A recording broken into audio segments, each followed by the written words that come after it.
Ladies and gentlemen, your first act tonight is a comedian, an actor, a magician, and an all-round funny guy. Please welcome to the stage, Simon Taylor!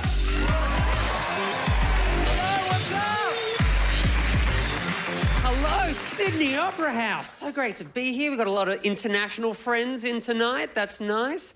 I hope you're going okay with the Australian accent. It's very difficult. You can only really understand the middle-class Australian accent. Too working class, everyone speaks through their nose, can't understand it. Too upper class, the kind of posh, they faff on, can't understand them. I'll give you the bell curve of Aussie accents. Here you go. Lower, middle, upper class. Check it out.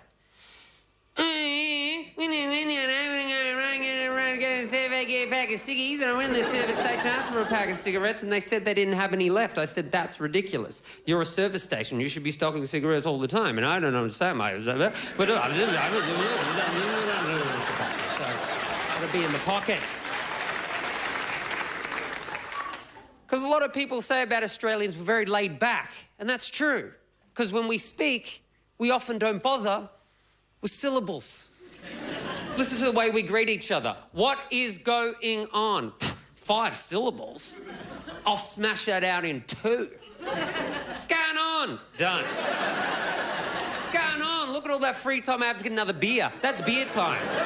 Don't waste that. How are you going? Nah. Hang on. Done. Hang on. 2 tones, hang on. Like an Aussie ambulance. Hang on, hang on, hang on. We've taken the English language and we've turned it into poetry in Australia. We have poetic phrases like bring a plate, bung a durry, hit the piss, copper root, poetry.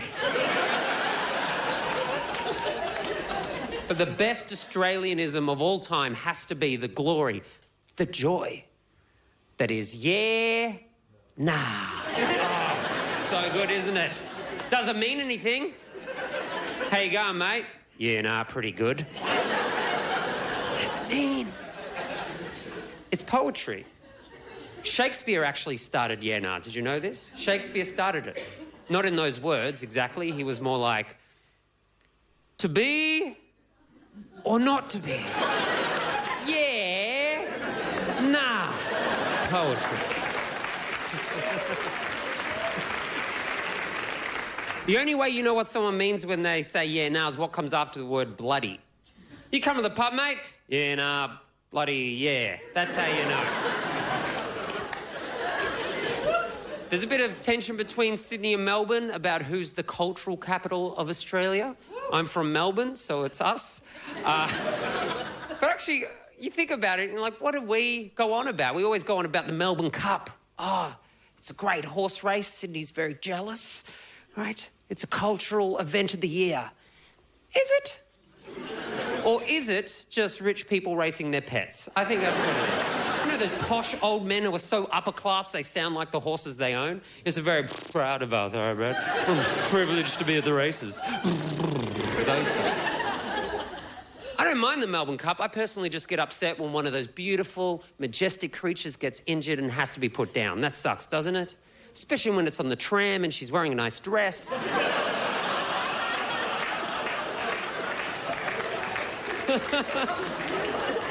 Because the people who go to these races don't go to be cultural, they go to devolve. They start as people, like the men are like, bourbon and cokes, mate. Bourbon and cokes. Having a bourbon and cokes. Hope they become gorillas. Like, bourbon and cokes, mate. Bourbon and cokes. I'm going to piss in that bin. Like, that's the day. And the ladies start nice in the high heel shoes and the floral dresses and the fascinators. You know what I'm talking about? The fascinators all excited, like, woo, going to the races, girls. Woo, we're going to do champagne and strawberries, girls. Come on, woo, come on, we're all going. They slowly deform as the day goes by. Woo, shit, girls, run shit!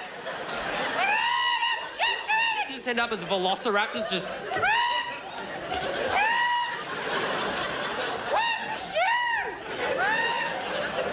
And the horses are looking around like, who are these animals?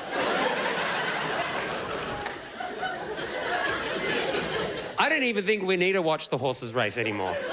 I think we should just watch drunk people on their way to the races. That's way more enjoyable. We should have a channel and a commentator, flick it on in the morning. And they're up and out of bed and already into the champagne. Right out of the gate, they are smashed before breakfast. The women are getting ready now. They're putting on their fascinators. That's $500 they've spent on feathers. The men are getting ready now. They're putting on their jackets and their ties and their board shorts, because once a douchebag, always a douchebag. Now they're on the tram. They got a fine for not having a ticket. That's the first of many dollars they're going to lose today. Now they're at the races. They can't get in the main entrance, so they have to go round the outside. Round the outside. They're getting stuck into the bar now. They're getting into the beers, the shots, the beers, the shots, the beers, the shots. Oh, one too many Jaeger bombs, and they're walking home drenched in their own vomit. It's a photo finish, and that one's going on Facebook. I'm Simon Taylor. You're awesome. Thank you. Good night.